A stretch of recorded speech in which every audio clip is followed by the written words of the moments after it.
राज नाम का एक लड़का काम की तलाश में शहर के बड़े बाजार में आया था। बाजार कुछ साल पहले तक इससे भी बड़ा हुआ करता था, लेकिन दंगों के चलते बाजार के पास वाले कॉम्प्लेक्स को कुछ दंगाइयों ने जला दिया था। इस हादसे में कई लोग भी मारे गए और कई लोगों के तो घर भी उजड़ गए। अब उस जले हुए कॉम्प्लेक्स की बिल्डिंग, जो कि कभी एक शानदार सोसाइटी हुआ करती थी, एकदम सुनसान पड़ी रहती है। पहले तो कुछ लोगों ने सोचा कि खाली इमारत का इस्तेमाल किया जाए। वो वहां घर बसाने गए तो सही, लेकिन 2 दिन से ज्यादा नहीं टिक पाए। उनका कहना था, क्यों दीवारों से आज भी आग की लिपटें निकलते हैं, लोगों की चिल्लाने की आवाज गूंजती है, यहां तक कि उस बिल्डिंग के अंदर ढंग से सांस भी नहीं ले जाती। इसके कारण कई लोग उस कॉम्प्लेक्स को भूत बाजार बुलाने लगे। कुछ लोगों ने तो अपना रोज का रास्ता ही बदल लिया। वो 2 चौक घूम कर आते, मगर उस जले हुए कॉम्प्लेक्स को पार नहीं करते थे। राज को उस कॉम्प्लेक्स के ठीक पास एक कपड़ों की दुकान में काम मिल गया था। दोपहर के समय जब धूप बढ़ जाती तो कम ही ग्राहक आते थे। एक बार रंजीत, जो कि उस कपड़ों की दुकान का मालिक था, दोपहर में बैठा अपनी दुकान में आराम कर रहा था। राज और वो दोनों बातचीत कर ही रहे थे कि इतने में हरी आंखों वाली खूबसूरत सी लाल साड़ी पहनी हुई एक औरत दुकान में आई और रंजीत के सामने आकर बैठ गई। राज को जो बात बहुत अजीब लगी वो ये थी कि उस औरत ने कुछ नहीं बोला कि उसे किस तरह के कपड़े देखने हैं, और रंजीत अपने आप ही उसे लाल साड़ियां खोलकर दिखने लगा। राज से ये बात हजम नहीं हो रही थी, लेकिन फिर अचानक वो औरत खड़ी हुई और दुकान से बाहर जाने लगी।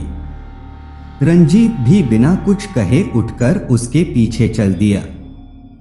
राज ने रंजीत को पीछे से कई आवाज लगाई, मगर उस पर कोई असर ही नहीं हो रहा था। जब राज की आवाज थोड़ी तेज हुई तो वो औरत पीछे पलटी और राज की हालत खराब हो गई। अचानक ही उसे पसीने आने लगे और वो नीचे बैठ गया। उसने उस औरत की आंखों का रंग बदलते हुए देखा था। उस औरत की हरी आंखें अचानक से नीली हो गई थी। ये देखकर राज सहम गया और दुकान के अंदर ही शून्य सा खड़ा हो गया। राज दुकान को अकेला नहीं छोड़ सकता था, इसलिए वो बाहर उठकर नहीं गया। थोड़ी ही देर में कई सारे लोग दुकान से आगे भागते हुए नजर आए। एक दुकानदार भागते हुए आया और उसने राज को बताया कि कॉम्प्लेक्स के सामने रंजीत बेहोश पड़ा मिला है। होश आने पर रंजीत को कुछ भी याद नहीं था। वो बस बार बार ये कह रहा था कि कॉम्प्लेक्स में दोबारा आग लग गई है, लेकिन वो कॉम्प्लेक्स तो आज भी वैसा ही सुनसान पड़ा था। वहां ऐसा कुछ भी नहीं था, पर राज का डर बढ़ने लगा था। वो चाह कर भी उन हरी आंखों वाली औरत को भूल नहीं पा रहा था। अगले दिन दोपहर के वक्त राज ने दुकान के सामने से फिर उसी औरत को जाते हुए देखा। राज डरा हुआ था, मगर वो उसके बारे में जानना चाहता था, तो उसने हिम्मत की और रंजीत को बताए बिना दुकान से बाहर चला गया। वो औरत कॉम्प्लेक्स की तरफ जा रही थी।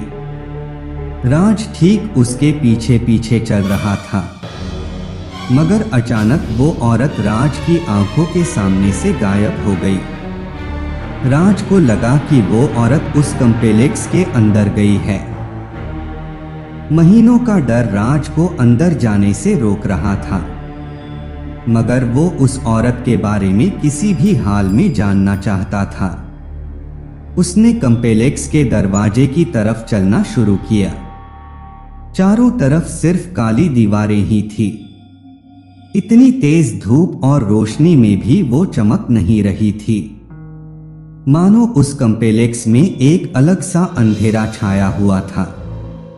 वो चली हुई दीवारें अगर कोई गौर से देखें तो मालूम हो रहा था कि किस तरह आग की लपटों ने उन्हें जकड़ लिया था। अंदर जाते वक्त राज को अखबारों की हेडलाइंस याद आ रही थी।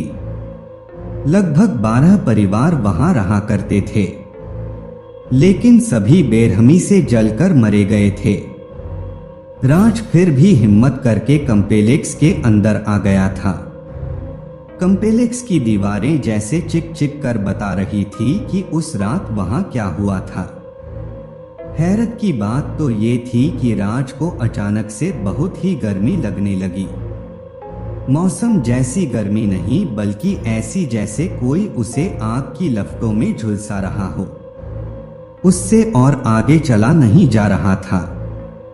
वो हांफते हुए एक जगह रुक गया और सहारे के लिए उसने अपना हाथ एक दीवार पर रख दिया, पर अगले ही झटके में उसके मुंह से एक जोर की चीख निकली। उसने अपने हाथ की ओर देखा तो वो जल गया था। दीवार इतनी गर्म थी जिसे अभी भी वो आग की लपटों को अपने अंदर बसाए हुए हो। इस सदमे से राज उभरा ही था कि उसे उस औरत की लाल साड़ी कॉम्प्लेक्स की एक बालकनी में देखी।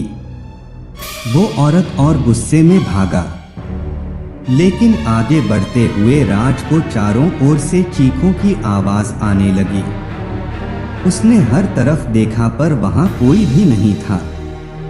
इन चीखों को पार करते हुए बड़ी हिम्मत करके वो एक कमरे में जा पहुंचा, जहां घुसते ही उसने दरवाजा बंद कर दिया ताकि उसे कोई आवाजें ना आए। कमरे की झुलसती गर्मी बढ़ती ही जा रही थी। राज उस कमरे की खिड़की खोलने के लिए आगे बढ़ा तो अचानक उस पूरे कमरे में आग लग गई। कुछ ही सेकंड में पूरा कमरा धुएं और आग के लोकटों से भर गया था। वो चीखों की आवाज अब राज की थी, जो अधमरी सी हालत में दरवाजे की ओर रेंग कर बढ़ रहा था। आग के धुएं की वजह से उसकी सांसें और कम होती जा रही थी। इतने में वो दरवाजा खुला, लेकिन वो हरी आंखों वाली औरत अपनी लाल साड़ी पहने उसके सामने आकर खड़ी हो गई।